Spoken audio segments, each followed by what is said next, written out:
कक्षा 10 के सभी छात्र छात्राओं का स्वागत है आज की इस कक्षा में हम पाठ संख्या 10 जिसका नाम है लघुत्तम समापवर्तीय एवं महत्तम समापवर्तक की दस्ता अभ्यास के सभी प्रश्नों को हम आज इस कक्षा में हल करेंगे। तो दक्षता अभ्यास 10 का पहला प्रश्न आपके सामने है। देखिए प्रश्न संख्या 1 है यहाँ पर, निम्नलिखित में सत्य असत्य कथन अपनी अभ्यास पुस्तिका में लिखिए। तो प्रश्न संख्या 1 में हमको कुछ कथन दिए गए हैं जिनको हमें सत्य और असत्य कथन में बांटना है। तो पहला कथन देखिए क्या दिया गया है। दो संख्याओं का गुणनफल उनके लैसे और मैसे के गुणनफल से छोटा होता है। इस कथन में कहा गया है कि अगर दो संख्या हो, उनका लैसे उनका जो गुणनफल होता है, उन दो संख्याओं का जो गुणनफल होता है उनके लैसे और मैसे के गुणनफल से छोटा होता है। तो इस कथन को हम एक उदाहरण की मदद से समझते हैं कि यह कथन सत्य होगा या असत्य होगा। तो यहाँ पर हम दो संख्या ले लेते हैं, एक जैसे 12 ली हमने, दूसरी संख्या 18। तो ये दो संख्या हैं। अब हम इनका लैसे निकालेंगे और मैसे निकालेंगे। तो लैसे और मैसे निकालने के लिए पहले हम इन दोनों संख्याओं के अलग अलग अभाज्य गुणनखंड कर लेते हैं। तो 2 से 12 विभाजित होगा 6 बार, फिर 2 से 6 विभाजित होगा 3 बार, 2 3 अब 3 से विभाजित हो जाएगा, 3 एकन 3।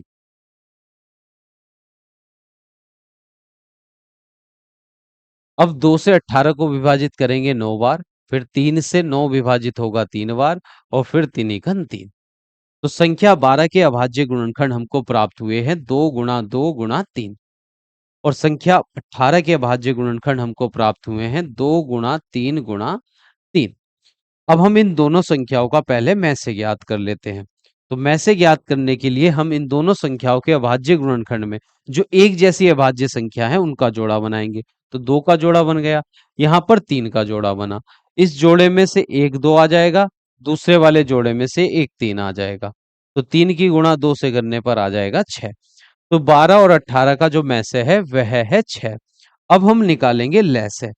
तो लैसे ज्ञात करने के लिए पहले हम अभाज्य गुणन जो दोनों संख्याओं के अभाज्य गुणनखंड हमने प्राप्त किए थे उनमें जिन एक जैसी संख्याओं का जो जोड़ा बनेगा उसमें से एक का अंक लेंगे। जैसे 2 के जोड़े में से एक 2 आ जाएगा और 3 के जोड़े में से एक 3। और जिन संख्याओं का जोड़ा नहीं बनता है उनको भी हम यहाँ पर लिखते हैं। तो जैसे यहाँ पर 2 और फिर है 3। अब इन सब की गुणा कर लेंगे, 2 तिया 6, 6 दूनी 12 और 12 तिया हो जाएगा 36। तो संख्या 12 और 18 का में से हमको मिला है 6, ले से आया है 36।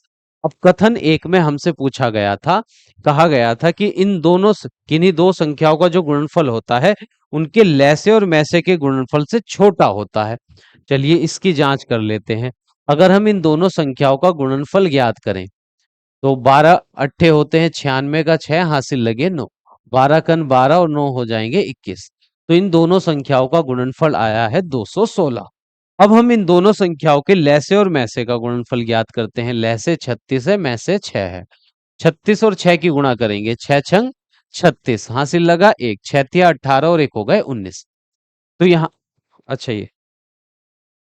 ये 6 छंग 36 का 6 हासिल लगे 3, 6 तिया 18 और 3 हो जाएंगे 21। तो यहाँ पर दोनों संख्याओं 12 और 18 का जो गुणनफल था वह 216 है और उनके लैसे और मैसे का गुणनफल भी 216 हमको प्राप्त हुआ है। तो इस उदाहरण की मदद से हमने यहाँ पर देखा कि दो संख्याओं का जो गुणनफल होता है वो उनके लैसे और मैसे के गुणनफल के बराबर होता है। ये दोनों गुणनफल हमको बराबर प्राप्त हुए हैं। और इस कथन में यहाँ पर कहा गया है कि दो संख्याओं का जो गुणनफल होता है उनके लैसे और मैसे के गुणनफल से छोटा होता है। तो यह कथन तो गलत हो गया कि दो संख्याओं का जो गुणनफल होता है लैसे मैसे के गुणनफल के बराबर होता है और यहाँ पर लिखा गया है छोटा होता है। तो यह कथन यहाँ पर असत्य है। अब अगला कथन देखिए, नंबर 2। यदि कोई संख्या किन्हीं दो संख्याओं से अलग अलग पूर्णतः विभाज्य हो तो वह उनके गुणनफल से भी सदैव पूर्णतः विभाज्य होगी, ऐसा इस कथन में कहा गया है। तो हम इस कथन को एक उदाहरण की मदद से समझते हैं। तो प्रश्न में कहा गया है कि अगर कोई संख्या दो अलग अलग संख्याओं से पूरी पूरी विभाजित होती है तो वह संख्या उन दोनों संख्याओं के गुणनफल से भी पूरी पूरी विभाजित होती है सदैव। ये हमसे कथन में कहा गया है। अगर हमें एक संख्या यहाँ पर ले 32, 32 एक संख्या है, 32 4 से भी पूरी पूरी विभाजित होती है। किससे विभाजित है? 4 से भी पूरी पूरी विभाजित है। और संख्या 16 से भी पूरी विभाजित है। देखिए 4 अट्ठे 32 और 16 दूनी 32। तो संख्या 32 जो है वो 4 से भी पूरी विभाज्य है और 16 से भी पूरी पूरी विभाज्य है। अब हम देखते हैं इन दोनों अलग अलग संख्याओं के गुणनफल से भी वह इस संख्या 32 विभाजित होगी या नहीं। अगर हम 16 की गुणा 4 से करें तो 16 चौका हो जाएंगे 64। तो हमको दोनों संख्याओं का गुणनफल 64 प्राप्त हुआ। अगर हम 64 से इस 32 को भाग देंगे तो यह पूरी पूरी विभाजित नहीं होगी। संख्या 64 से इन दोनों अलग अलग संख्याओं के गुणनफल 64 से संख्या 32 पूरी पूरी विभाजित नहीं हो रही है यहाँ पर। और कथन में हमसे कहा गया था अगर कोई संख्या किन्हीं दो संख्याओं से अलग अलग पूर्णतः विभाजित होती है तो वह उनके गुणनफल से भी विभाजित होती है। पर इस उदाहरण में हमने देखा कि संख्या 32 4 से भी अलग विभाजित है पूरी पूरी और 16 से भी पूरी पूरी विभाजित है, पर इन दोनों के गुणनफल 64 से पूरी पूरी विभाज्य नहीं है। तो यह कथन हमको दिया गया है यहाँ पर असत्य। दूसरा कथन है यहाँ पर असत्य। तो ये दूसरे कथन को यहीं पर लिख देते हैं असत्य। अब अगला प्रश्न देखिए। अगला कथन, कथन नंबर 3, एक भाज्य तथा दूसरी अभाज्य संख्याएं आपस में सह अभाज्य हो सकती हैं। तो इस कथन में हमसे कहा गया है एक भाज्य और दूसरी अभाज्य संख्याएं दोनों आपस में सह अभाज्य संख्या हो सकती हैं। तो इस कथन की जांच हम एक उदाहरण की मदद से करते हैं। देखिए भाज्य संख्याएं उन संख्याओं को कहा जाता है जिनके दो से अधिक गुणनखंड होते हैं उनको हम भाज्य संख्या, और जिन संख्याओं के केवल दो गुणनखंड होते हैं उनको हम अभाज्य संख्याएं कहते हैं। और सहभाज्य संख्याएं उन संख्याओं को कहा जाता है जिनका में से एक होता है। जो संख्या एक के अलावा किसी और संख्या से दोनों संख्याएं एक साथ विभाजित नहीं होती है उनको हम सहभाज्य संख्याएं कहते हैं। तो यहां पर हम एक उदाहरण लेते हैं। जैसे हमने एक भाज्य संख्या यहां पर ली 4, एक भाज्य संख्या 4 और एक अभाज्य संख्या हमने ली 5। 4 यहां पर भाज्य संख्या है क्योंकि इसके दो से अधिक गुणनखंड है, और 5 यहां पर अभाज्य संख्या है क्योंकि इसके केवल दो गुणनखंड होते हैं। अब ये दोनों संख्या सहभाज्य है या नहीं इसकी हम जांच करेंगे। अगर हम देखें 4 और 5 दोनों संख्या एक के अलावा, एक के पहाड़े के अलावा किसी और संख्या से पूरी पूरी विभाजित नहीं हो सकती। तो संख्या 4 और 5 का जो में से हमको प्राप्त होगा वह प्राप्त होगा 1, और जिन संख्याओं का में से 1 होता है उन संख्याओं को हम सहभाज्य संख्याएं कहते हैं। तो यहाँ पर संख्या 4 और 5 दोनों संख्याओं का में से 1 है, इसलिए ये दोनों संख्या सहभाज्य होंगी, जिनमें एक संख्या भाज्य है और एक अभाज्य है। तो यह कथन हमारा बिल्कुल सही हो गया है। इस कथन में हमसे कहा गया था एक भाज्य दूसरी अभाज्य संख्या दोनों आपस में सहभाज्य होती हैं, ये हमसे कहा गया था। तो यह कथन बिल्कुल सही लिखा हुआ है। तो यहां पर हम लिख देंगे सत्य। अब अगला कथन देखिए, नंबर 4, अभाज्य संख्याएं सह अभाज्य भी होती हैं, कि जो अभाज्य संख्याएं होती हैं वह सहभाज्य संख्याएं भी होती हैं। इस कथन में यह कहा गया है। देखिए अगर हम कोई अभाज्य संख्या लें तो अभाज्य संख्या 2, 3, 5, 7, 11 ये अभाज्य संख्याएं हैं क्योंकि इनके केवल दो गुणनखंड होते हैं। अब हमसे पूछा गया है कि कोई भी दो अभाज्य संख्याएं, जो अभाज्य संख्या है वह सहभाज्य संख्या भी होती हैं। अगर यहाँ पर हम एक संख्या 2 लें और एक 5 लें, ये दोनों यहाँ पर अभाज्य संख्या है। अगर इनका हम में से ज्ञात करेंगे तो वह हमको एक ही मिलेगा, क्योंकि ये दोनों संख्या एक के अलावा किसी और संख्या से दोनों एक साथ पूरी पूरी विभाजित नहीं हो सकती। तो इन दोनों संख्याओं का जो में से है हमको एक मिलेगा, और जिन दो संख्याओं का में से एक होता है वह सहभाज्य होती हैं।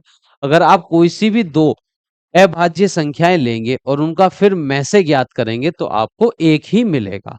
तो कहने का मतलब है दो सहभाज्य अभाज्य संख्याएं सह अभाज्य संख्याएं भी होती हैं। तो यह कथन भी हमको सत्य दिया गया है, सत्य। अब अगला कथन देखिए नंबर 5। किसी संख्या का इकाई का अंक विषम हो तो वह 2 से विभाज्य होती है। इसमें कहा गया है किसी संख्या का अगर इकाई का अंक विषम हो तो वह 2 से विभाज्य होती है। चलिए इसकी जांच करते हैं। तो हमने एक संख्या यहां पर ली 35। 35 संख्या में इकाई का अंक 5 है, जो कि एक विषम अंक है। अब इस विषम हमने एक संख्या ली जिसमें इकाई का अंक विषम है। उस संख्या को अगर हम 2 से भाग करते हैं तो 2 इक्कन 2, एक बचेगा उतारा 5, 2 सत्ते 14 और 15 में से 14 घटाएंगे तो हमको मिल गया 1। तो यहाँ पर संख्या 35 को अगर हमने यहाँ पर 2 से भाग दी तो यहाँ पर शेषफल 1 मिला है। तो 35 एक ऐसी संख्या थी जिसका इकाई का अंक विषम था। तो इस संख्या को जब हमने 2 से भाग दी तो यह पूरी विभाजित नहीं हुई है। पर इस कथन में कहा गया था कि अगर हमारे पास कोई ऐसी संख्या हो जिसका इकाइकांक विषम हो तो वह 2 से विभाज्य होती है। पर संख्या 35 तो विभाजित नहीं हुई, तो ये कथन बिल्कुल गलत कथन दिया गया है। तो इसको हम लिख देंगे यहाँ पर असत्य कथन। ये असत्य कथन है। अब अगला कथन देखिए नंबर 6। 724 में 4 का पूरा पूरा भाग जाता है। 724 में 4 का पूरा पूरा भाग जाता है। चलिए भाग करके देख लेते हैं। 4 से 724 में तो 4 एकन 4, 7 में से 4 घटाएंगे 3 बचेगा, उतार लेंगे 2, तो 4 अट्ठे हो जाएगा 32। 32 में 32 घटाने पर 0, फिर से उतारेंगे 4 और 4 एकन 4 आ जाएगा। तो यहाँ पर शेषफल हमको मिला है 0। तो संख्या 724 4 से पूरी विभाज्य है, पूरा पूरा भाग जाता है। संख्या 4 से संख्या 724 में 4 का पूरा पूरा भाग जाता है। तो यह कथन सत्य दिया हुआ है, तो इसको लिख देंगे हम सत्य कथन। अब अगला उदाहरण देखिए। अगला उदाहरण यहाँ पर हमको दिया गया है, एक संख्या 12 से विभाज्य है तो वह 3 से भी विभाज्य होगी। प्रश्न में कहा गया है कोई संख्या अगर 12 से विभाज्य है तो वह 3 से भी विभाज्य होगी। तो इस कथन की भी हम जांच करते हैं एक उदाहरण की मदद से।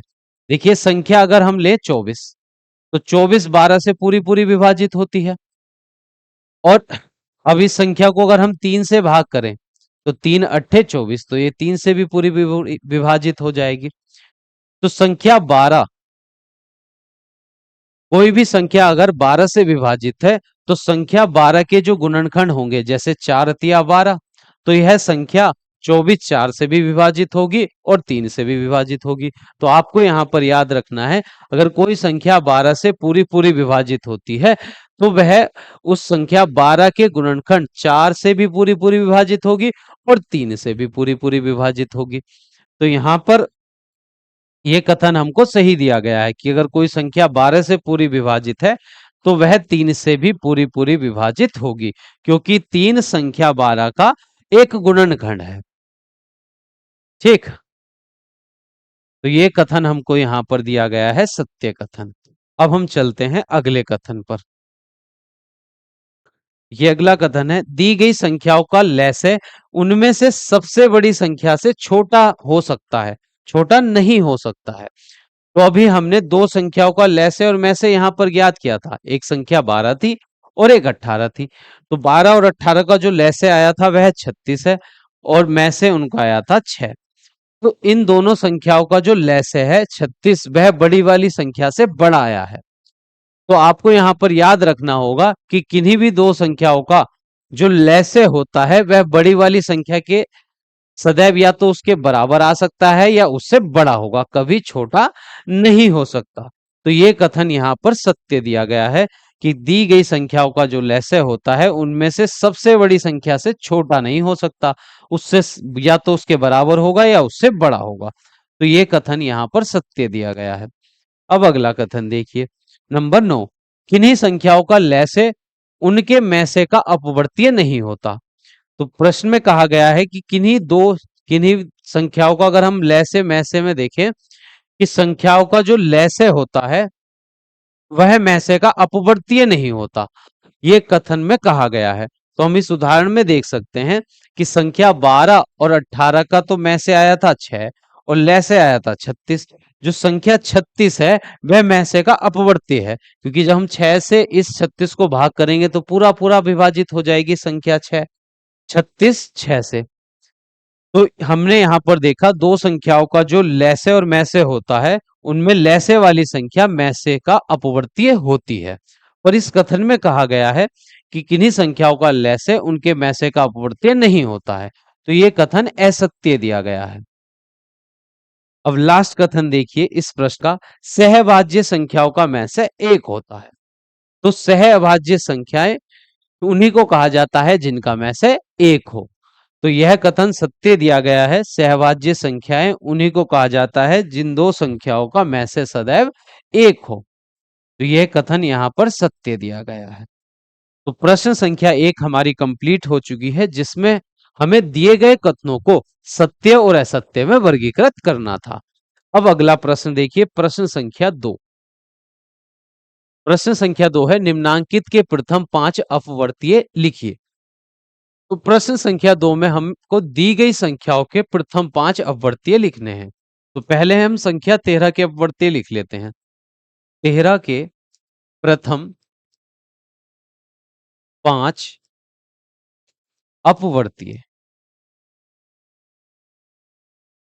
तो जब हम संख्या 13 के प्रथम 5 अपवर्तीय लिखेंगे, देखिए अपवर्तीय ज्ञात करने के लिए हम जिस संख्या का अपवर्तीय ज्ञात करते हैं उस संख्या को अगर हम प्राकृतिक संख्या किसी एक प्राकृतिक संख्या से गुणा करेंगे तो हमको उस संख्या का अपवर्तीय मिल जाता है। तो इसके प्रथम 5 अपवर्तीय हमको लिखने हैं संख्या 13 के। तो हम संख्या 13 की गुणा प्रथम 5 प्राकृतिक संख्याओं से कर देंगे, तो हमको इस संख्या के प्रथम 5 अपवर्तीय मिल जाएंगे। अगर हम 13 की गुणा 1 से करेंगे तो 13 घन 13, फिर 13 की गुणा 2 से करने पर 13 दूनी 26, फिर 13 तिया हो जाएंगे 39, 13 चौका 52 और 13 पंजे 65। तो ये आ गए हैं संख्या 13 के प्रथम 5 अपवर्तीय। तो आपको केवल पहाड़ा लिखना है, 13 का पहाड़ा, प्रथम पहाड़े के 5 पद लिख देंगे। 13 घन 13, 13 दूनी 26, 13 तिया 39, 13 चौका 52, 13 पंजे 65। तो ये संख्या 13 के प्रथम 5 अपवर्तीय हमने लिख दिए हैं। अब अगला प्रश्न देखिए, संख्या 23। संख्या 23 के प्रथम 5 अपवर्तीय। प्रथम 5 अपवर्तीय। तो संख्या 13 के संख्या 23 के अब हमको प्रथम 5 अपवर्तीय लिखने हैं। तो 23 की गुणा हम 1 से करेंगे तो आ जाएगा 23, फिर 23 की गुणा 2 से करने पर हमको मिल जाएगा यहां पर 46, फिर 23 तिया हो जाएंगे 69। उसके बाद 23 चौका हमको ज्ञात करना है, तो 3 चौक 12 का 2 हासिल लगा 1, और फिर 4 दूनी 8 और 1 9 हो जाएगा, तो 92 आ गया। फिर पांचवा अपवर्त्य ज्ञात करने के लिए हम इसको 5 से गुणा करेंगे, तो 5 या 15 का 5 हासिल लगा 1, 5 दूनी 10 और 1 11। तो ये आ गए हैं संख्या 23 के प्रथम 5 अपवर्तीय। अब हम अगली संख्या 26 के प्रथम 5 अपवर्तीय लिखेंगे। तो 26 के प्रथम 5 अपवर्तीय। तो 26 की गुणा 1 से करने पर हमको 26 मिलेगा, फिर 26 दूनी हो जाएंगे 52, फिर 26 तिया निकालेंगे तो 3 छंग 18 हासिल लगा 1, 3 छंग 18 हासिल लगा 1, 3 दूनी 6 और 1 7, 78 हो जाएंगे। फिर चौथा अपवर्त्य निकालने के लिए 26 की गुणा 4 से करेंगे, तो 6 चौक 24 का 4 हासिल लगे 2, 4 दूनी 8 और 2 हो जाएंगे 10। फिर अगला अपवर्त्य निकालने के लिए अब हम 5 से गुणा करेंगे, 5 छंग 30 का 0 हासिल लगे 3, 5 दूनी 10 और 3 हो जाएंगे 13, 130। तो ये आ गए हैं संख्या 26 के प्रथम 5 अपवर्तीय। फिर अगली संख्या है यहां पर 40। 40 के प्रथम 5 अपवर्तीय। अब हम संख्या 40 के प्रथम 5 अपवर्तीय लिखेंगे, तो 40 की गुणा 1 से करने पर 40, फिर 40 दूनी 80, 40 तिया 120, 40 चौका 160 और 40 पंजे हो जाएंगे 200। तो ये आ गए हैं संख्या 40 के प्रथम 5 अपवर्तीय।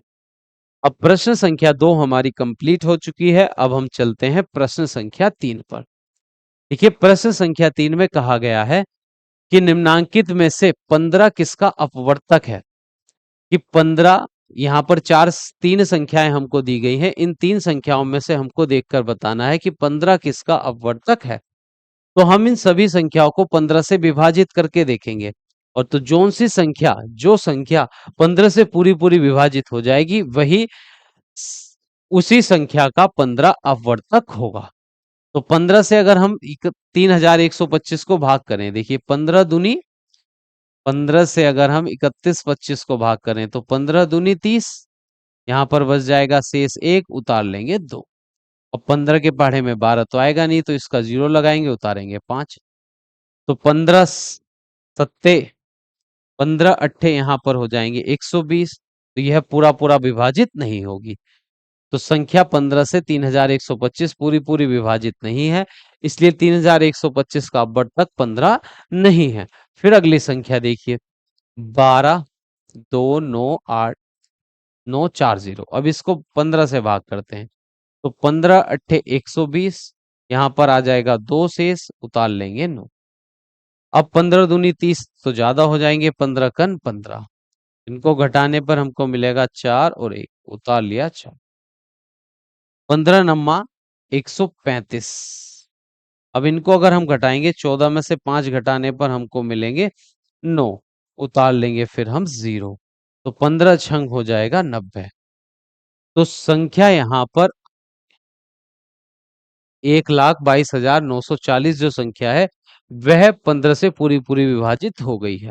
तो हम कहेंगे कि इस संख्या का अपवर्तक 15 है, क्योंकि संख्या 15 जो है इसको पूरा पूरा विभाजित करता है। तो कथन विकल्प नंबर 2 इस प्रश्न का हो जाएगा सही उत्तर। अब अगला प्रश्न देखिए, प्रश्न संख्या 4। 5,904 और 4,848 का मैं से ज्ञात कीजिए।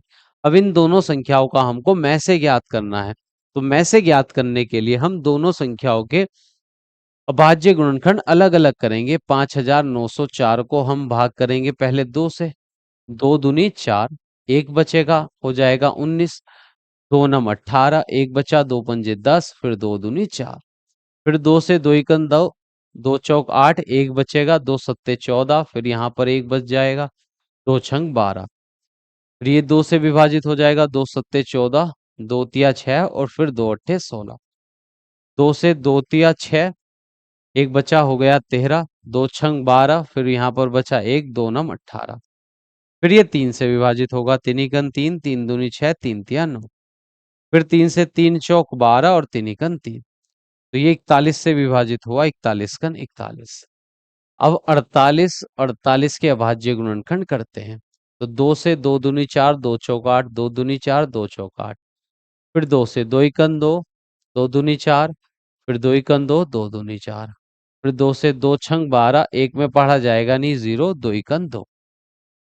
अब ये 2 से विभाजित नहीं होगी, 3 से भी विभाजित नहीं होगी। अब देखते हैं 7 7 अट्ठे 56, 4 7 से भी विभाजित नहीं है। फिर 11 से, 11 पंजे 11 से विभाजित नहीं है। 13 से, 13 चौका 52, बचेंगे यहाँ से 8, 13 से विभाजित नहीं है। फिर 17 से, 17 त्या अगर हम यहाँ पर करते हैं 17 से, 17 त्या 51, और फिर 17 से ये विभाजित नहीं होगा। 601 जो है, अब देखिए अगर इसको हम 41,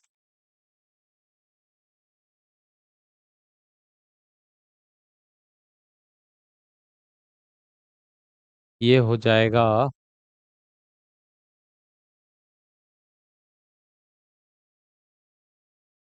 अच्छा देखिए हमने यहाँ गलत कर दिया, 2 छंग 12, एक का लगेगा 0 और 2 छंग 12। फिर ये 2 से विभाजित होगा, 2 तिया 6, 0, 2 तिया 6। उसके बाद ये 3 से विभाजित हो जाएगा, 3 एकन 3, 0, 3 एकन 3। अब देखते हैं किस संख्या से विभाजित है या नहीं। तो 101 केवल 101 से ही विभाजित होगा।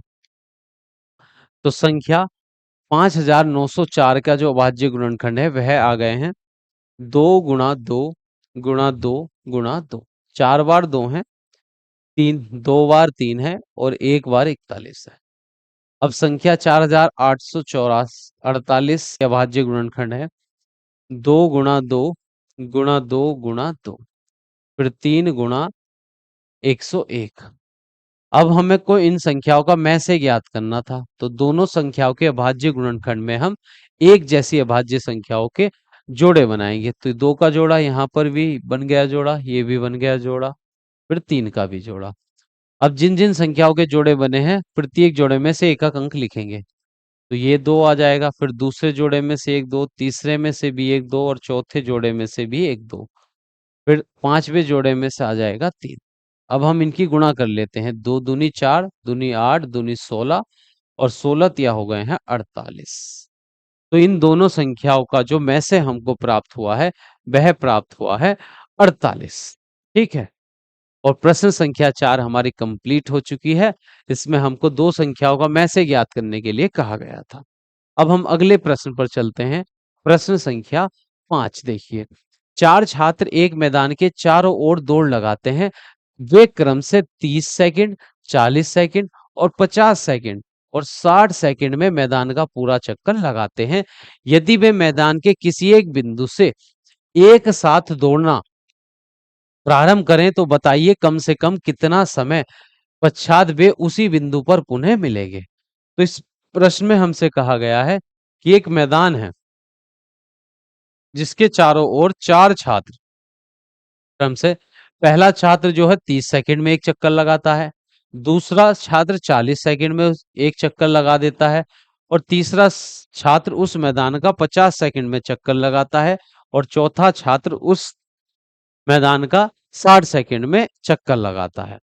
अब हमसे प्रश्न में पूछा गया है कि यदि वे मैदान के एक ही बिंदु से एक साथ दौड़ना प्रारंभ करें तो बताइए कम से कम कितने समय पश्चात वे उसी बिंदु पर पुनः मिलेंगे। तो प्रश्न में हमसे कहा 3 संख्याएं दी गई हैं और हमसे ये पूछा गया है कम से कम कितने समय में। ये 3 समय हमको दिए गए हैं। 4 छात्रों द्वारा एक मैदान का चारों ओर दौड़ लगाने में उनके द्वारा लिए गए समय को यहाँ पर दिया गया है और हमसे कहा गया है कि वे अगर चारों छात्र एक मैदान के एक ही बिंदु से दौड़ना शुरू करें तो कम से कम कितने समय के बाद पुनः वह एक ही बिंदु उसी बिंदु पर मिलेंगे। तो जब हमको कम से कम संख्या की बात की जाती है तो हम दी गई संख्याओं का लैसे ज्ञात करते हैं। कम से कम ज्ञात करने के लिए दी गई संख्याओं का हम लैसे ज्ञात करते हैं। तो हमको यहाँ पर 30 सेकंड, 40 सेकंड और 50 सेकंड और 60 सेकंड सभी का लैसे ज्ञात करना होगा। तो हम इन सभी संख्याओं का एक साथ अभाज्य गुणनखंड करते हैं। तो 2 से ये 30 विभाजित हो जाएगा, यहाँ पर 2 छंग 2 से 30 विभाजित होगा 15 बार, फिर 2 दूनी 4 0, फिर 25 विभाजित हो जाए 50 विभाजित होगा 25 बार, 60 विभाजित हो जाएगा 30 बार। देखिए 2 से भाग करने का मतलब है संख्या का आधा करना। तो 2 से 15 तो विभाजित होगा नहीं, इसको जैसा था वैसे ही लिख देंगे। 2 से 20 विभाजित होगा 10 बार, 25 भी जैसा था वैसे ही। 30 को अगर हम 2 से भाग करेंगे तो आ जाएगा 15। अब यहाँ पर 2 से 15 विभाजित नहीं होगा, 2 पंजे 10, 25 और 15 जैसा था वैसे ही लिख देंगे। अब यहाँ पर कोई सी भी संख्या 2 से विभाजित नहीं होगी तो हम अगली संख्या 3 से हम इसको विभाजित करेंगे। 3 पंजे 15, 5 विभाजित नहीं होगा, 25 विभाजित नहीं होगा और 3 पंजे 15। फिर ये सभी संख्याएं 5 से विभाजित होंगी। 5 एकन 5, 5 एकन 5, 5 पंजे 25 और 5 एकन 5। फिर 5 से विभाजित हो जाएगा 5 एकन 5।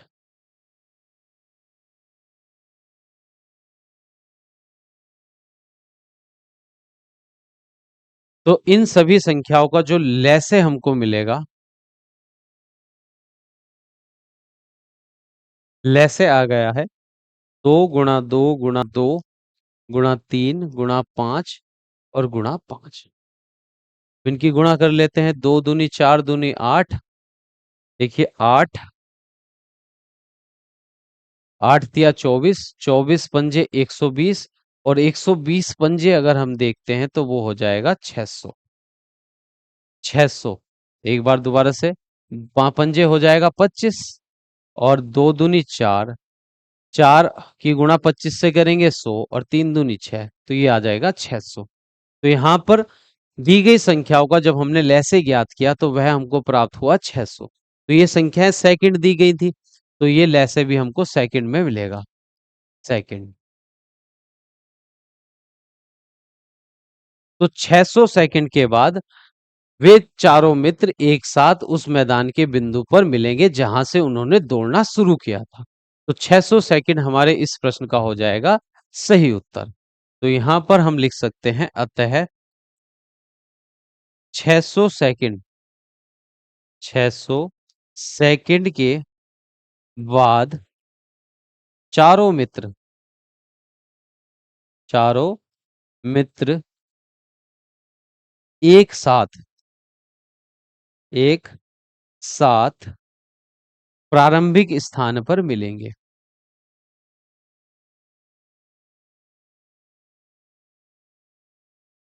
स्थान पर मिलेंगे। तो ये हो गया है हमारे इस प्रश्न का सही उत्तर। अब हम चलते हैं अगले प्रश्न पर। प्रश्न संख्या 6। दो संख्याओं का मैस है 35, उनका लैस है यहाँ पर 525 दिया गया है और उनमें से एक संख्या 175 है। तो दूसरी संख्या निम्नांकित में से कौन सी होगी? इस प्रश्न में हमको दो संख्याओं का मैस है और लैसे दिया गया है और उन दोनों संख्याओं में से एक संख्या हमको दी गई है, दूसरी संख्या ज्ञात करने के लिए कहा गया है। तो आपको यहाँ पर एक सूत्र याद रखना होगा कि जो दो संख्याओं का गुणनफल होता है, दो संख्याओं का, दो संख्याओं का गुणनफल, गुणनफल उन्हीं दो संख्याओं के, उनके लैसे और मैसे, उनके लैसे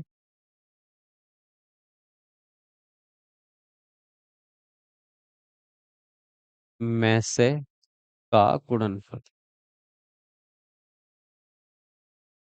दो संख्याओं का जो गुणनफल होता है उन्हीं संख्याओं के लैसे और मैसे के गुणनफल के बराबर होता है। तो यहां पर दो संख्या कौन कौन सी है? देखिए प्रश्न में कहा गया है दो संख्याओं में से एक संख्या हमको दी गई है 175। तो पहली संख्या 175 और दूसरी संख्या जो हमको यहां पर पता नहीं है उसको ज्ञात करना है। तो पहली संख्या और दूसरी संख्या दोनों का जो गुणनफल होगा उनके लैसे, लैसे यहां पर है 525 और उनका मैस है 35, दोनों के गुणनफल के बराबर होगा। तो यहां पर 175 गुणा में है, दाहिने पक्ष में जाएगा तो ये पहुंच जाएगा भाग में। तो दूसरी संख्या बराबर 525 गुणा 35 और उसके बटे में आ जाएगा यहां पर ये पहली संख्या 175। अब इसको भाग कर सकते हैं हम, ठीक है। 5 से भाग करेंगे, 5 सत्ते 35 और ये 5 तिया 15, यहाँ पर 2 बचे, 5 पंजे 25, फिर 7 इकन 7, 7 पंजे 35। अब ये अंश में है 525 और हर में है यहाँ पर 5। तो 5 से 525 को भाग करेंगे, 5 एकन 5, 2 में पढ़ा जाएगा नहीं तो 0 और 5 पंजे हो जाएगा फिर 25। तो उनमें से दूसरी संख्या आ गई है 105। 105 कौन से विकल्प में दिया गया है? विकल्प नंबर 4 यहां पर सही हो जाएगा इस प्रश्न का। प्रश्न में हमसे कहा गया था दो संख्याओं का मैस है और लैसे दिया गया है और उन दोनों संख्याओं में से एक संख्या हमको दी गई है, दूसरी संख्या ज्ञात करने के लिए कहा गया है। तो किन्हीं दो संख्याओं का जो गुणनफल होता है उन्हीं दो संख्याओं के लैसे और मैसे के गुणनफल के बराबर होता है। इस सूत्र का हमने उपयोग किया और दूसरी संख्या हमको यहाँ पर मिल गई है 105। अब हम चलते हैं अगले प्रश्न पर, प्रश्न संख्या 7 पर। प्रश्न संख्या 7 में कहा गया है दो टंकियों को क्रमशः 72 लीटर तथा 116 लीटर दूध भरा है। कि दो टंकियों में, पहली टंकी में 72 लीटर दूध है, दूसरी टंकी में 116 लीटर दूध है। बड़ी से बड़ी धारिता का बर्तन बताइए जिससे दोनों टंकियों के दूध को पूरा पूरा नापा जा सके। तो इस प्रश्न में हमसे कहा गया है कि दो टंकियां हैं, एक में 72 लीटर दूध है, दूसरे में 116 लीटर दूध है। अब हमको बड़ी से बड़ी धारिता का वह बर्तन की माप बतानी है, उस बर्तन की माप बतानी है हमको जिससे इन दोनों टंकियों के दूध को पूरा पूरा नापा जा सके। बड़ी से बड़ी धारिता की के बर्तन की माप हमको बतानी है। यहाँ बड़ी से बड़ी धारिता वाले बर्तन को बताना है जिससे इन दोनों टंकियों का दूध पूरा पूरा नापा जा सके। तो जब हम बड़ी से बड़ी संख्या ज्ञात करते हैं, दी गई संख्याओं का हमको में से ज्ञात करना होगा। तो इन दोनों संख्याओं का में से ही वह बड़ी से बड़ी धारिता का बर्तन होगा जो इन दोनों टंकियों के दूध को पूरा पूरा नाप देगा। तो हम संख्या 72 और 116 दोनों का यहाँ पर में से ज्ञात करेंगे। में से ज्ञात करने के लिए दोनों के अभाज्य गुणनखंड अलग अलग कर लेते हैं। देखिए, 2 से 2 तिया 6, 2 छंग 12, फिर 2 से 2 इकन 2, 2 अट्ठे 16, 2 नम 18, फिर 3 से 3 तिया 9 और 3 इकन 3। अब इसको 2 से भाग करेंगे, 2 पंजे 10, 1 हो गया 16, 2 अट्ठे 16, फिर 2 से 2 दूनी 4, 2 नम 18, फिर ये 29 से विभाजित होगा, 29 का 29। अब संख्या 72 के अभाज्य गुणनखंड हमको यहाँ पर मिल गए हैं, 2 गुणा 2 गुणा 2 गुणा 3 गुणा 3। फिर संख्या 116 के अभाज्य गुणनखंड यहाँ पर हमको मिले हैं, 2 गुणा 2 गुणा 29। और हम इन संख्याओं का हमको ज्ञात करना था में से। तो यहाँ पर 2 का जोड़ा बना, ये 2 का जोड़ा, फिर जिन संख्याओं का जोड़ा बन जाता है उनमें से हम एकक संख्या लेते हैं। तो यहाँ पर एक संख्या ली हमने, तो 2 दूनी हो गया 4। अब देखिए, ये दोनों संख्या 72 और 116 ये किस इकाई में दी गई है? लीटर में। तो इनका जो में से आएगा वह 4 भी आ जाएगा लीटर में ही, लीटर। तो वह बड़ी से बड़ी धारिता का जो बर्तन है उस बर्तन की माप है 4 लीटर। 4 लीटर वाले धारिता के बर्तन से हम इन दोनों टंकियों के दूध को पूरा पूरा तौल सकते हैं, पूरा पूरा माप सकते हैं। तो प्रश्न संख्या 7 हमारी कंप्लीट हो चुकी है जिसका उत्तर है 4 लीटर। अब अगला प्रश्न देखिए, प्रश्न संख्या 8। प्रश्न संख्या 8 में कहा गया है एक कमरे का फर्श 300 सेंटीमीटर गुणा 425 सेंटीमीटर माप का है। उसमें बड़ी से बड़ी किस माप की वर्गाकार टाइल लगानी चाहिए, टाइल्स लगाई जा सकती हैं ताकि टाइलों की संख्या कम से कम हो। देखिए, एक कमरे का फर्श है जिसकी लंबाई और चौड़ाई उसकी माप हमको दी गई है और उस कमरे के फर्श पर हमको बड़ी से बड़ी माप की वर्गाकार टाइल लगाई जा सकती है। कितनी टाइल लगाई जा सकती है? किस माप की? बड़ी से बड़ी माप की हमको उस कमरे के फर्श में टाइल्स लगानी है जिससे टाइलों की संख्या कम से कम रहे। तो हमको अगर कमरे के फर्श पर कम से कम टाइल लगानी है, हमको ऐसी टाइल्स लगानी है जिससे कमरे में कम से कम टाइल्स लगे, कम संख्या में टाइल्स लगे। तो हमें उन टाइल्स की बड़ी से बड़ी माप छांटनी होगी। तो हमें बड़ी से बड़ी माप की टाइल्स उस कमरे में लगानी होगी जिससे उन टाइलों की संख्या कम होगी। तो फर्श की माप हमको दी गई है लंबाई और चौड़ाई। तो अगर हम दी गई संख्याओं का, देखिए, बड़ी से बड़ी माप की वर्गाकार टाइल्स हम लगाएंगे तभी तो उस कमरे में टाइलों की संख्या कम रहेगी। तो बड़ी से बड़ी माप ज्ञात करने के लिए हम दी गई संख्याओं का में से ज्ञात करेंगे। छोटी से छोटी माप ज्ञात करने के लिए हम लय से ज्ञात करते हैं। यहाँ पर हमको बड़ी से बड़ी माप की वर्गाकार टाइल्स लगानी है ताकि उस फर्श पर टाइलों की संख्या कम से कम रहे। तो हम दी गई संख्या 300 और 425 दोनों का यहाँ पर में से ज्ञात करेंगे। तो पहले 300 का में से ज्ञात कर अभाज्य गुणनखंड करते हैं। तो 2 इकन 2, 2 पंजे 10 और 0, फिर 2 से 2 सत्ते 14 और एक बचेगा 2 पंजे 10, फिर 3 से विभाजित हो जाएगा, 3 दूनी 6, एक बचा 3 पंजे 15, फिर 5 पंजे 25 और 5 इकन आ जाएगा 5, फिर 425 को भाग करते हैं, ये विभाजित हो जाएगा 5 से 5 अट्ठे 40 और 5 पंजे 25, फिर 5 से 5 एकन 5, 5 सत्ते 35 और 17 कन आ गया यहाँ पर 17। तो संख्या 300 के अभाज्य गुणनखंड आए हैं 2 गुणा 2 गुणा 3 गुणा 5 और गुणा 5। और 425 के अभाज्य गुणनखंड हमको मिले हैं 5 गुणा 5 गुणा 17। अब हमको इनका निकालना था मैं से याद करने के लिए अब दोनों संख्याओं के अभाज्य गुणनखंड में जोड़े बनाएंगे तो एक 5 का जोड़ा बन जाएगा और इस 5 का जोड़ा। अब जिनका जोड़ा बन गया है उसमें से एक एक संख्या लिखेंगे, एक 5 पहले जोड़े में से और दूसरा 5 दूसरे जोड़े में से। तो यहाँ पर आ गया है 25।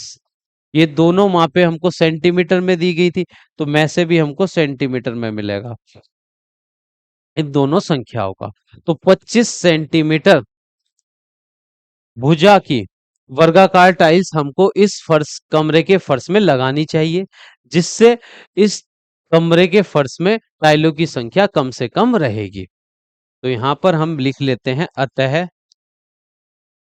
वर्गाकार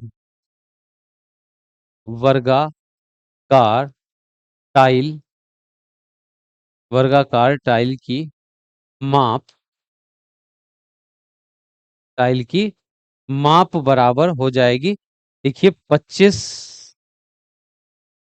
सेंटीमीटर।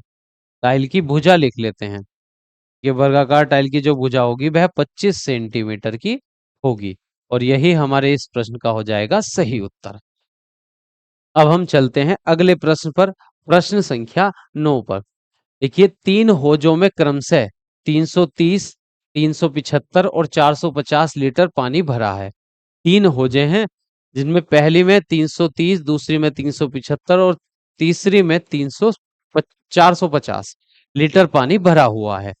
और बड़े से बड़े पीपे की धारिता बताइए जिससे इन होजों के पानी को पूरी पूरी बार में निकाला जा सके। तो हमको 3 होजों में कितना पानी है वह दिया गया है और हमसे कहा गया है कि बड़ी से बड़ी पीपे की धारिता हमको बतानी है जिससे इन तीनों होजों से हम पूरा तीनों होजों से इन होजों से पानी को पूरी पूरी बार में निकाल सके। तो उस बड़े से बड़े पीपे की धारिता हमको यहाँ पर बतानी है जिसकी मदद से हम इन तीनों होजों में से पूरी पूरी बार में पानी इन होजों का जो पानी है उसको पूरी पूरी बार में निकाल सके। तो इसलिए देखिए बड़े से बड़े पीपे की धारिता हमको बतानी है, तो जब हम बड़ी से बड़ी माप ज्ञात करते हैं तो हम दी गई संख्याओं का मैं से ज्ञात करेंगे और छोटी से छोटी माप याद करने के लिए हम लय से याद करते हैं। तो हम संख्या यहाँ पर है 330, एक है 375 और एक है 450। अब इन तीनों संख्याओं का हम मैं से ज्ञात करेंगे। तो पहले इसके अभाज्य गुणनखंड कर लेते हैं, 2 से 2 एकन 2, एक बचा 2 छंग 12, फिर 2 पंजे 10, फिर 2 से भाग करेंगे, 2 से विभाजित ये नहीं होगा, 3 से, 3 पंजे 15 और एक 3 पंजे 15, फिर 5 से 5 एकन 5 और फिर 11 कन 11, फिर ये विभाजित होगा 3 से 3 एकन 3, 3 दूनी 6 और एक बचा 3 पंजे 15, फिर 5 से 5 दूनी 10, 2 बच गए, 5 पंजे 25, फिर 5 पंजे 25 और 5 एकन 5। अब इस संख्या के अभाज्य गुणनखंड करते हैं तो 2 दूनी 4, दूनी 4, 2 पंजे 10। अब ये विभाजित होगा 3 से, 3 सत्ते 21, एक बचा 3 पंजे 15, फिर 3 से 3 दूनी 6, एक बचा 3 पंजे 15, 5 पंजे 25 और 5 एकन 5। अब इन तीनों संख्याओं का हमको में से ज्ञात करना था। तो 330 के भाज्य गुणनखंड आए हैं 2 गुणा 3 गुणा 5 गुणा 11 और 375 के अभाज्य गुणनखंड है 3 गुणा 5 गुणा 5 गुणा 5 और संख्या 450 के अभाज्य गुणनखंड है 2 गुणा 3 गुणा 5 गुणा 5। अब इन संख्याओं का जो में से होगा उसके लिए हमें तीनों संख्याओं के अभाज्य गुणनखंड में एक जैसी अभाज्य संख्याओं का त्रिक बनाना होगा। तो एक त्रिक तो 3 का बन जाएगा, फिर एक त्रिक बन जाएगा 5 का, ठीक है। केवल ये दो ही त्रिक बनेंगे। तो पहले वाले त्रिक में से एक 3 मिलेगा, दूसरे त्रिक में से एक 5 मिलेगा। तो 3 पंजे आ गया है 15 और ये मापे हमको लीटर में दी गई थी तो ये में से भी हमको लीटर में प्राप्त हुआ है 15 लीटर। तो अगर हम 15 लीटर धारिता के पीपे से धारिता वाले पीपे से इन तीनों होज का पानी निकालेंगे तो वह पूरी पूरी बार में निकल जाएगा। और 15 लीटर हमारे इस प्रश्न का हो गया है सही उत्तर। प्रश्न संख्या 9 कंप्लीट हो चुकी है। अब देखिए प्रश्न संख्या 10। वह बड़ी से बड़ी संख्या ज्ञात कीजिए जिसे 804 और 1745 को भाग देने पर क्रम से 5 और 6 शेष बचे। तो हमको वह बड़ी से बड़ी संख्या निकालनी है। देखिए हमको वह बड़ी से बड़ी संख्या यहां पर निकालनी है जिससे अगर हम इन दोनों संख्याओं को भाग करें तो पहली संख्या को भाग करने पर 5 शेष बचे, दूसरी संख्या को भाग करने पर 6 शेष बचे। तो वह संख्या हमको बड़ी से बड़ी वह संख्या बतानी है जिससे अगर हम 804 को भाग करें तो 5 शेष फल बचना चाहिए और 1745 को भाग करें तो 6 शेष फल बचना चाहिए। तो इसके लिए हम ये जो शेषफल इन संख्याओं में से बचने चाहिए उनको हम घटा लेते हैं। देखिए संख्या 4 को भाग करने पर उस संख्या से 5 शेषफल बचना चाहिए, तो 5 हम इसको घटा देंगे इस संख्या में से, तो ये आ जाएगा 799। अब अगली संख्या है 1745, उसको भाग करने पर बचना चाहिए 6 शेष, तो 6 इसमें से हम घटा लेंगे, तो ये हो जाएगा 1739। अब 799 और 1739 को पूरा पूरा विभाजित करने वाली संख्या इन दोनों संख्याओं का में से होगी। क्या होगी? इन दोनों संख्याओं का में से होगी, जो इन दोनों संख्याओं को पूरा पूरा विभाजित कर देगी। तो पहले हम इन दोनों संख्याओं का में से ज्ञात करेंगे, तो पहले अभाज्य गुणनखंड कर लेते हैं। अब देखिए किससे विभाजित होगा? 3 से तो नहीं होगा, फिर उसके बाद 7 से भी नहीं है, 11 से 11 छंग 11 से विभाजित नहीं है, फिर 13 से भाग करके देखते हैं, 13 छंग 78, 13 से विभाजित नहीं है, 17 से देखते हैं, 17 चौका, देखिए 17 से विभाजित हो जाएगा, 17 चौका 68 और 79 में से अगर हम 68 घटाएंगे तो 11 मिलेंगे और 17 सत्ते हो जाएंगे 119, फिर ये 47 से विभाजित होगा एक बार और फिर 1739 के अभाज्य गुणनखंड करते हैं, तो ये 3 से विभाजित, ये भी 3 से विभाजित नहीं होगा। 7 से देखते हैं, 7 दूनी 14, 3 बचेंगे, 7 चौक 28, ये 7 से विभाजित नहीं है। फिर 11 से देखते हैं, 11 कन 11, 6 बचेंगे और 11 पंजे 55, 11 से भी विभाजित नहीं होगा। उसके बाद हम देखते हैं 17 से, तो 17 कन 17 से विभाजित नहीं होगा। ये 47 से देखते हैं, ये 47 से विभाजित होगा या नहीं होगा। तो 47 से इसको भाग करें, देखिए 7 सत्ते 49, 4 7 चौक 28, पहले हम इसको 47 से भाग कर लेते हैं, तो 47 दूनी यहां पर आ जाएंगे 94, तो इधर भाग कर लेते हैं 17 39 को 47 से, 47 दूनी यहां पर हो जाएंगे 94, 94 तो घटाएंगे, अच्छा ये तो हो जाएगा, कम रह जाएगा, 47 किया देखते हैं 3 बार, तो 3 सत्ते 21 हासिल, 2 लगेंगे यहाँ पर और 3 चौक 12 और 2 हो जाएंगे 14। अब इनको घटाते हैं तो यहाँ पर हमको मिलेगा 1, तो घटाने पर मिला 3, उतार लिया हमने 9। अब 7 से भाग करते हैं, तो 7 सत्ते 49 का 9 हासिल लगे 4, 7 चौक 28 और 4 यहाँ पर हो जाएंगे 32, ये तो ज्यादा हो जाएगा, तो 47 से विभाजित नहीं हुआ। अच्छा यहाँ पर ये 43, देखिए 3 था, तो 3 में से ये घटाएंगे, यहाँ पर हमको मिलेगा 2, तो ये 37 बार पूरा पूरा विभाजित हो जाएगा 47 से, 37 बार, फिर 37 विभाजित होगा 37 से एक बार। तो इन दोनों संख्याओं का जो में से आएगा, पहले लिखेंगे 799 बराबर 47 17 गुणा 47। फिर 1739 के जो भाज्य गुणनखंड है वह है 37 गुणा 47। अब इनका जब हम में से ज्ञात करेंगे तो केवल हमको 47 का ही जोड़ा बनेगा यहाँ पर, तो इस जोड़े में से एक 47 आ जाएगा। तो संख्या 47 वह बड़ी से बड़ी संख्या है जिससे अगर हम इस 804 को भाग करेंगे तो 5 शेषफल बचेगा। अगर इस 47 से अगर हम 1745 को भाग करेंगे तो हमको 6 शेषफल बचेगा। तो प्रश्न संख्या हमारी कंप्लीट हो चुकी है 10। अब अगला प्रश्न देखिए, प्रश्न संख्या है 11। वह बड़ी से बड़ी संख्या ज्ञात कीजिए जिससे 590, 908 और 1014 को भाग देने पर प्रत्येक दशा में समान शेष बचे। तो इस प्रश्न में हमको तीन संख्याएं दी गई हैं, तो हमको ये बताना है कि वह बड़ी से बड़ी संख्या कौन सी है जो अगर इन तीनों संख्या उस संख्या से अगर हम इन तीनों संख्याओं को भाग करें तो प्रत्येक बार हमको बराबर ही शेषफल बचना चाहिए। हमको वह बड़ी से बड़ी संख्या निकालनी है जिससे अगर हम इन तीनों संख्याओं को भाग करें तो प्रत्येक संख्या को भाग देने पर जो शेषफल बचेगा वह बराबर हो, ऐसा प्रश्न में कहा गया है। तो देखिए, वह संख्या ज्ञात करने के लिए वह बड़ी से बड़ी संख्या जिससे हम इन तीनों को भाग करें और शेषफल हमको बराबर मिले, वह इन संख्याओं के अंतर का में से होगी।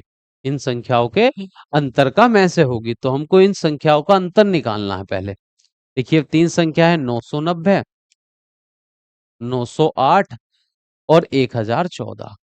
तो इनका जब हम अंतर निकालेंगे तो पहली दो संख्याओं का अगर अंतर निकालें 908 में से हम घटाएंगे 908 में से हम घटाएंगे 590, तो 908 में से 590 घटा देंगे तो 8 बचा। इधर से धाई ली, 10 में से 9 घटाने पर 1, यहाँ 8 में से 5 घटाएंगे तो 3, ये 318 आ गया।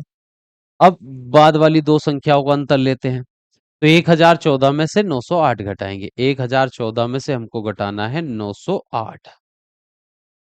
धाई लेने पर 14 में से 8 घटेंगे तो 6 बचेगा, 0 और 1, यहां पर आ जाएगा 106। और अगर हम पहली और तीसरी वाली संख्या का, ये दो संख्याओं का अंतर, ये इनका, और पहली और तीसरी संख्याओं का अगर हम अंतर लें तो वह हमको मिलेगा 1014 में से हम घटाएंगे 590, तो 4, 11 में से 9 घटाएंगे 2, और यहाँ पर बचा है 9, 9 में से अगर हम घटा देंगे 5 तो हमको मिल जाएगा 4। तो ये आ गया है, इनका अंतर है 424। तो अगर हम इन तीनों संख्याओं का जो अंतर आया है, तीनों संख्याओं के जो अंतर हैं उनका अगर हम लैसे लें में से निकालेंगे तो वह संख्या वह बड़ी से बड़ी संख्या होगी। इन अंतर वाली संख्याओं का अगर हम में से निकालें तो इन अंतर वाली संख्याओं का जो में से आएगा वही बड़ी से बड़ी संख्या होगी जिससे अगर हम इन तीनों को भाग करें तो प्रत्येक दशा में समान शेष बचे। तो अब हमको 318, 106 और 424 इन तीनों संख्याओं का में से ज्ञात करना है। तो हम तीनों संख्याओं के अलग अलग अभाज्य गुणनखंड करते हैं। तो 2 से 2 एकम 2, एक बचा 2 पंजे 10, 2 नम 18। फिर 3 से 3 पंजे 15, 3 तिया 9। फिर 53 से एक बार विभाजित हो जाएगा 106।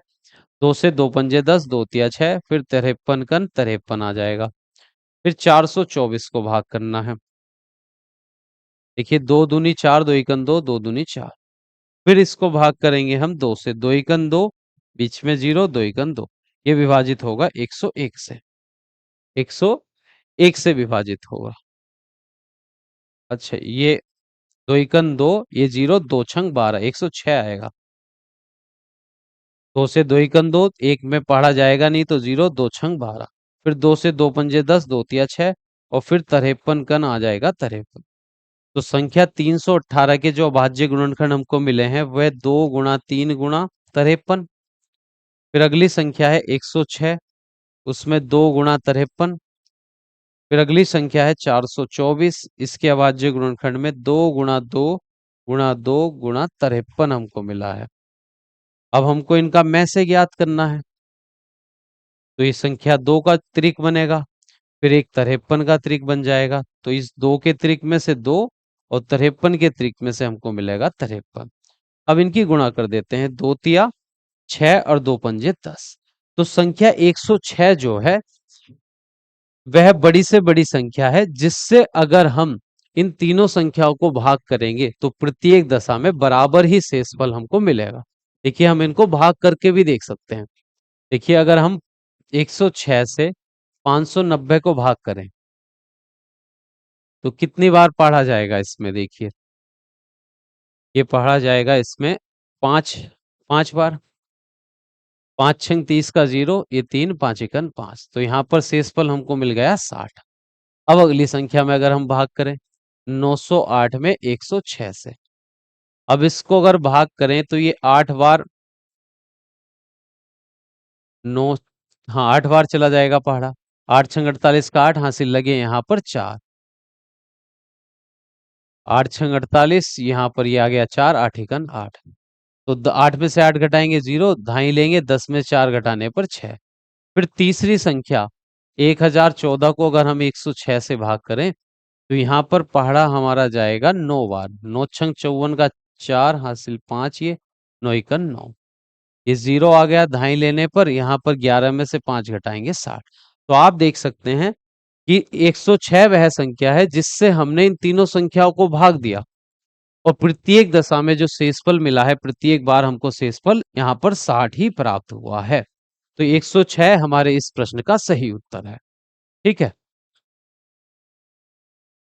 तो प्रश्न में हमको वह बड़ी से बड़ी संख्या निकालनी थी जिससे अगर इन तीनों संख्याओं को भाग देने पर प्रत्येक बार बराबर ही शेषफल बचे।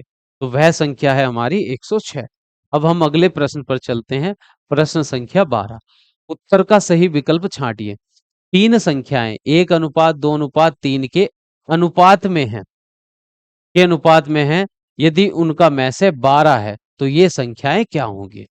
देखिए प्रश्न में हमको तीन संख्याओं का अनुपात दिया गया है और उन संख्याओं का में से हमको दिया गया है और वे संख्या ज्ञात करने के लिए कहा गया है। अगर हमको संख्याओं का में से दिया जाए और उन संख्याओं का अनुपात पहले से दिया जाए तो उनके अनुपात में अगर हम इस में से की गुणा कर देंगे तो वो तीनों संख्याएं हमको मिल जाएंगी। कि 12 की गुणा 1 से करने पर आ जाएगा 12, फिर 12 की गुणा 2 से करेंगे तो 12 दूनी 24, और 12 की गुणा 3 से करने पर 12 तिया हो जाएंगे 36। तो वह तीनों संख्या यहाँ पर है 12 24 और 36। वह तीनों संख्याएं 12 24 36 है जिनका अनुपात 1:2:3 है और इन तीनों संख्याओं का में से 12 आएगा। तो विकल्प नंबर 1 इस प्रश्न का हो जाएगा सही उत्तर। अब अगला प्रश्न देखिए। तीन लकड़ी लकड़ी के लट्ठे क्रम से 36 मीटर, 45 मीटर, 63 मीटर लंबे हैं। लकड़ी के तीन लट्ठे हैं जिनकी लंबाई हमको दी गई है। इन्हें बराबर लंबाई के छोटे छोटे गुटकों में बांटना है और प्रत्येक गुटके की अधिकतम लंबाई क्या होनी चाहिए, यह हमसे पूछा गया है। तो प्रश्न में हमको लकड़ी के तीन गुटकों की लंबाई दी गई है और इन गुटकों को, इन लट्ठों को हमें बराबर बराबर लंबाई के छोटे छोटे टुकड़ों में बांटना है और प्रत्येक गुटके की अधिकतम लंबाई कितनी होगी ये हमको ज्ञात करने के लिए कहा गया है। देखिए अधिकतम लंबाई ज्ञात करने के लिए, देखिए गुटके की अधिकतम लंबाई ज्ञात करने की बड़ी से बड़ी लंबाई हम क्या होगी जब हम इन तीनों गुटकों की इन लट्ठों की लंबाई को छोटे छोटे गुटकों में बांटेंगे तो प्रत्येक गुटके की जो अधिकतम लंबाई होगी वह कितनी होगी। अधिकतम लंबाई यहाँ पर हमको ज्ञात करनी है, बड़ी से बड़ी माप, तो इनका हमको में से ज्ञात करना होगा। यानी ज्ञात करना होगा में से। तो 36, 45 और 63, इन तीनों का हम निकालेंगे में से। तो ये विभाजित, पहले इनके अभाज्य गुणनखंड कर लेते हैं। 2 एकन 2, 2 अट्ठे 16, 2 नम 18, 3 तिया 9 और फिर 3 एकन 3। ये हो जाएगा विभाजित 3 से। 3 एकन 3, 3 पंजे 15, फिर 3 पंजे 15 और 5 एकन 5। ये 3 से विभाजित होगा। 3 दूनी 6, 3 एकन 3, 3 सत्ते 21 और 7 एकन 7। तो संख्या 36 के अभाज्य गुणनखंड आए हैं 2 गुणा 2 गुणा 3 गुणा 3, और संख्या 45 के अभाज्य गुणनखंड है 3 गुणा 3 गुणा 5, और संख्या 63 के अभाज्य गुणनखंड है 3 गुणा 3 गुणा 7। अब इन तीनों संख्याओं का हमको ज्ञात करना था में से, कि गुटके की बड़ी से बड़ी लंबाई हमको बतानी है कितनी होनी चाहिए। तो अब इन संख्याओं के अभाज्य गुणनखंड में त्रिक बनाएंगे, तो एक तो 3 का त्रिक बन जाएगा, ये दूसरे 3 का भी त्रिक बन जाएगा। तो पहले त्रिक में से एक 3, दूसरे त्रिक में से भी एक 3, 3 तिया आ जाएगा 9। ये तीनों लंबाई मीटर में दी गई है, तो ये में से भी हमको मिलेगा मीटर में। तो प्रत्येक गुटके की जो अधिकतम लंबाई होगी वह होगी 9 मीटर। तो विकल्प नंबर पहला हमारे इस प्रश्न का हो जाएगा सही उत्तर। अब अगला प्रश्न देखिए, प्रश्न संख्या 11। मापने के 3 छड़े क्रम से 64 सेंटीमीटर, 80 सेंटीमीटर, 96 सेंटीमीटर, 96 सेंटीमीटर लंबी है। इनमें से कोई भी छड़ प्रयोग करके कम से कम किस लंबाई का कपड़ा पूर्ण रूप से मापा जा सकता है। अब प्रश्न में हमको 3 छड़ों की लंबाई दी गई है और हमसे पूछा गया है कि इनमें से कोई सी भी छड़ का प्रयोग करके कम से कम किस लंबाई का कपड़ा पूर्ण रूप से मापा जा सकता है। तो उस कपड़े की कम से कम लंबाई हमको ज्ञात करनी है, जिससे हम इन कोई सी भी छड़ का उपयोग करके उस कपड़े को पूरा पूरा नाप सके, उस लंबाई के कपड़े को पूरा पूरा नाप सके। तो हमको उस कपड़े की न्यूनतम लंबाई यहां पर ज्ञात करनी है कम से कम। तो कम से कम लंबाई ज्ञात करने के लिए हम दी गई संख्याओं का यहां पर ज्ञात करेंगे लेस है। तो 64, 80 और 96 तीनों संख्याओं का हम लैसे ज्ञात करेंगे। तो एक साथ अभाज्य गुणनखंड करते हैं। 2 तिया 6, 2 दूनी 4, 2 चौक 8 और एक 0। यहाँ पर 2 चौक 8, एक बचा, 2 अट्ठे 16। फिर 2 से भाग करेंगे 16 आ जाएगा। यहाँ पर 20, यहाँ पर 24। फिर 2 से भाग कर रहे हैं, 2 अट्ठे 16, 2 धाई 20, 2 इकन 2, 2 दूनी 4। फिर 2 से 2 चौक 8, 2 पंजे 10, 2 छंग 12। फिर 2 से भाग करेंगे, 2 दूनी 4, 5, 2 तिया 6। फिर 2 से 2 इकन 2, यहाँ 5 और फिर 3। तो एक बार 3 से विभाजित होगा, 5 जैसा था वैसे ही आ जाएगा। फिर ये 5 से विभाजित हो जाएगा। ठीक है। तो इनका जो लैसे हमको मिलेगा, तो लैसे आ जाएगा 2 × 2, 1 2 3 4 5 6, 6 बार तो 2 है। फिर एक बार है 3 और एक बार है 5। अब इनकी गुणा कर लेंगे। देखिए 2 दूनी 4, 4 दूनी 8, 8 दूनी 16 और 16, 16 पंजे हो जाएंगे 80। देखिए 80 तो यहाँ पर आ गया। 2 दूनी 4, 4 तिया 12 और 80 की गुणा 12 से कर लेंगे। 0 12 अट्ठे 96। तो ये इन सब का गुणनफल आ जाएगा 960। और ये जो लैसे हमने ज्ञात किया है, ये तीनों वहां पे सेंटीमीटर में थी, तो ये सेंटीमीटर में आएगा। और जो विकल्प हमको इस प्रश्न में दिए गए हैं वो मीटर में दिए गए हैं। तो इस कपड़े की जो लंबाई आई है वह 960 सेंटीमीटर है। कपड़े की न्यूनतम लंबाई 960 सेंटीमीटर है, जिसको इस तीनों छड़ों की मदद से बराबर पूरा पूरा नापा जा सकता है। तो अब इस माप को हमको मीटर में बदलना है, तो सेंटीमीटर से मीटर में बदलने के लिए 100 से भाग करते हैं, तो ये मीटर में बदल जाएगा और ये आ जाएगा 9.60 मीटर, जब 100 से हम 960 को भाग करेंगे। तो 9.60 मीटर विकल्प नंबर 3 इस प्रश्न का हो गया है सही उत्तर। तो प्रश्न संख्या 11 कंप्लीट हो चुकी है। अब चलते हैं अगले प्रश्न पर। प्रश्न संख्या 13 है। तीन विभिन्न चौराहे पर यातायात, देखिए, तीन विभिन्न चौराहों पर यातायात की बत्तियां क्रम से 48 सेकंड, 72 सेकंड और 108 सेकंड के बाद बदलती हैं।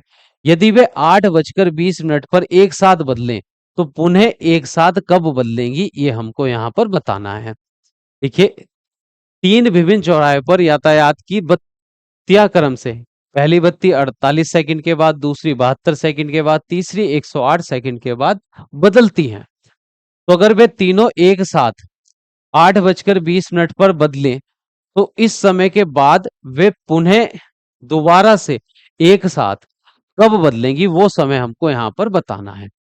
तो पहले हम देखिए, जो बत्तियों के बदलने का जो अंतराल दिया गया है वह 48 सेकंड, 72 सेकंड और 160 सेकंड दिया गया है।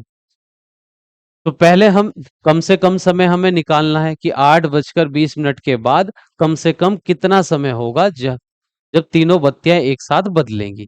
वह समय हमको ज्ञात करना है। तो कम से कम समय ज्ञात करने के लिए दिए गए समय का हम लैसे निकालेंगे, लैसे। तो इनका पहले हम लैसे निकाल लेते हैं। तो 2 से 2 दूनी 4, 2 चौक 8, 2 तिया 6, 2 छंग 12, 2 पंजे 10, 2 चौक 8। फिर 2 से 2 एकन 2, 2 दूनी 4, 2 एकन 2, 2 अट्ठे 16, 2 दूनी 4, 2 सत्ते 14, 2 छंग 12, 2 नम 18, 27 विभाजित होगा नहीं। फिर 2 तिया 6, 9 और 27 जैसे थे वैसे ही लिख देंगे। फिर 3 से 3 एकन 3, 3 तिया 9, 3 नम 27। फिर 3 से भाग करेंगे, 3 एकन 3, 3 तिया 9। फिर 3 से भाग कर देंगे। तो लैसे हमको मिल जाएगा इन तीनों संख्याओं का 2 गुणा 2 गुणा 2 गुणा 2 गुणा 3 गुणा 3 गुणा 3। 4 बार 2 है, 3 बार 3 है। 2 दूनी 4, दूनी 8, दूनी 16 और 3 तिया 9, 9 तिया हो जाएंगे 27। अब 16 सत्ते, 16 सत्ते 112।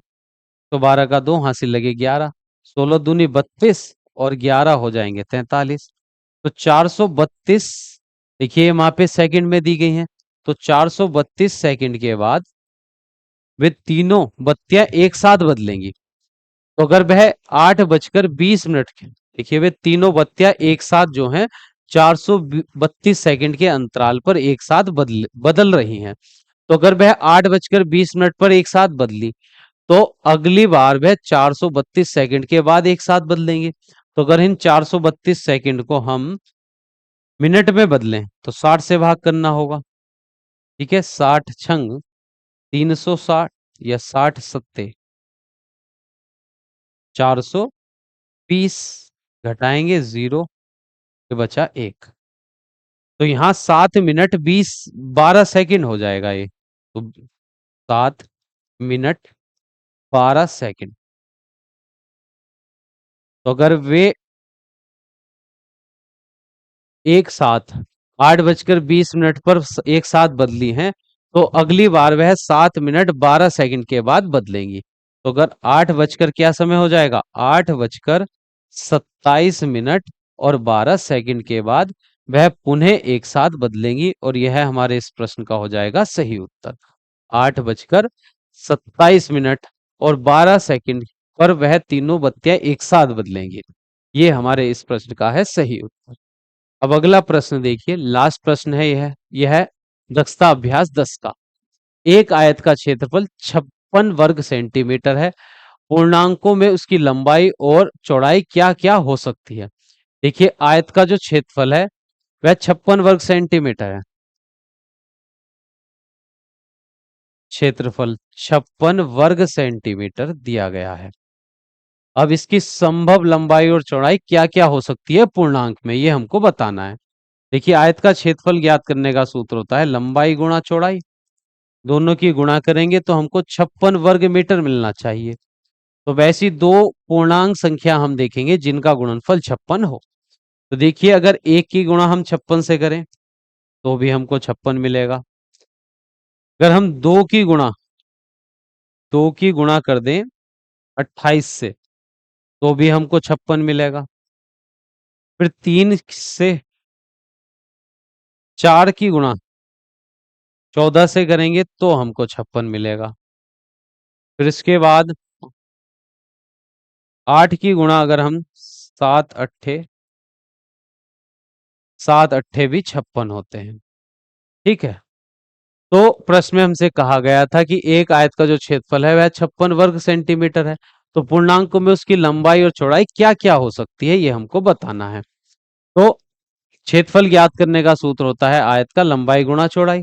तो हमको ऐसे दो पूर्णांक ढूंढने हैं जिनकी गुणा करने पर हमको 56 मिले। तो अगर पहला पूर्णांक 1 है, दूसरा 56 होगा।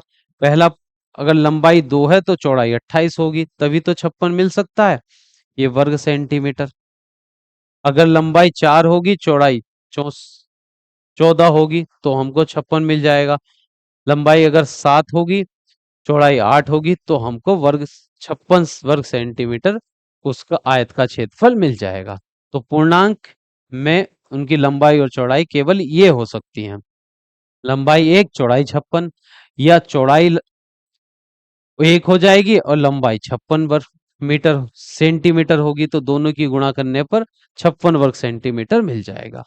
तो ये हो जाएंगी लंबाई और चौड़ाई इस आयत की, जिसका क्षेत्रफल 56 वर्ग सेंटीमीटर है, उसकी लंबाई और चौड़ाई पूर्णांकों में ये मापे हो जाएंगी, और यही हमारे इस प्रश्न का हो जाएगा सही उत्तर। तो इसी प्रश्न के साथ दक्षता अभ्यास 10 हमारी कंप्लीट हो चुकी है। नेक्स्ट क्लास में हम नए पाठ की शुरुआत करेंगे। तो मिलते हैं नेक्स्ट क्लास में।